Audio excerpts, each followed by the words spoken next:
Assalamualaikum warahmatullahi wabarakatuh. Perkenalkan nama saya Fani Oktaviani, NIM 407 dari Sistem Informasi C. Di sini saya akan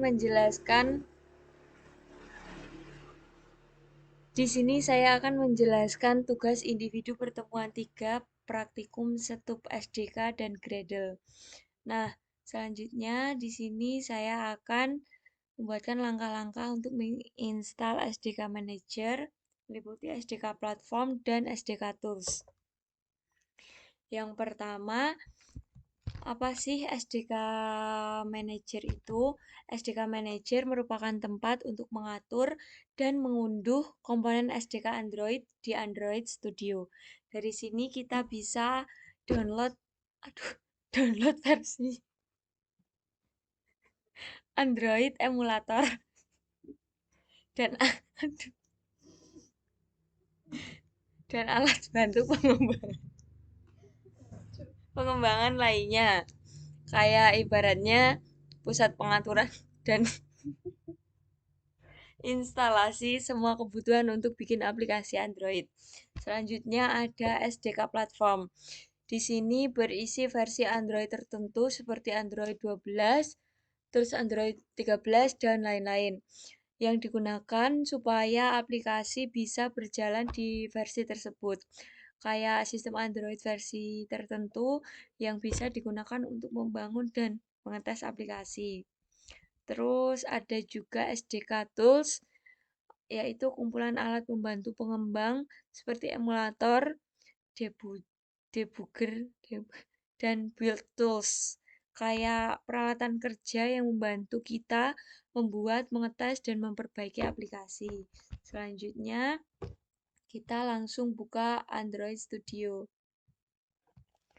Nah, di sini sudah emulator karena kita akan install Android emulator, terus Android SDK Platform Tools, dan juga Google USB Driver.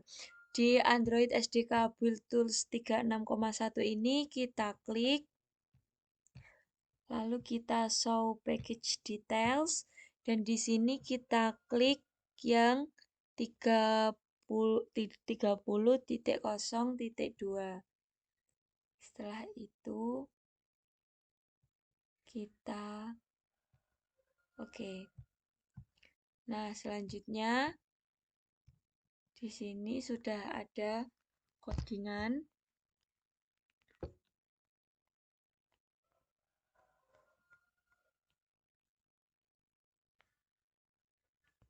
Lalu ke yang kedua di sini ada penjelasan coding Gradle modul, yaitu apa sih?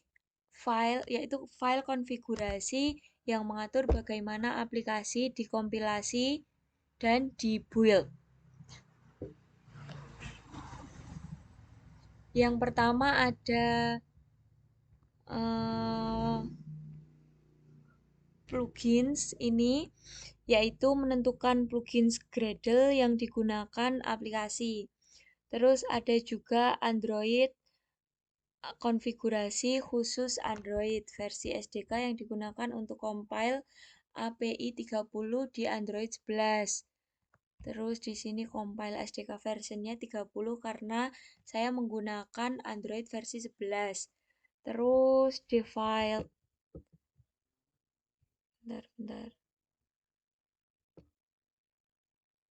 default config-nya ini pengaturan default aplikasi, dan build tips ini release atau mini variable ini artinya dia konfigurasi untuk versi debug dan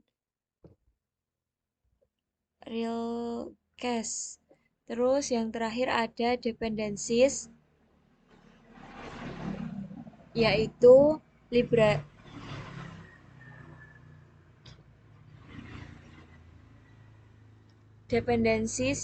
library eksternal yang digunakan.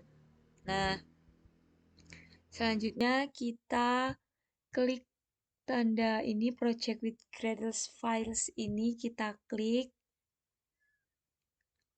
Sudah kita klik, setelah itu ditunggu.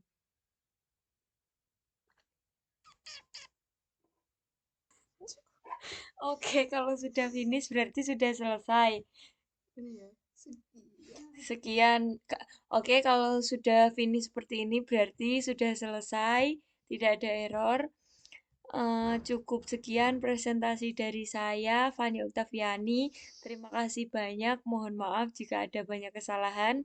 Terima kasih. Wassalamualaikum warahmatullahi wabarakatuh.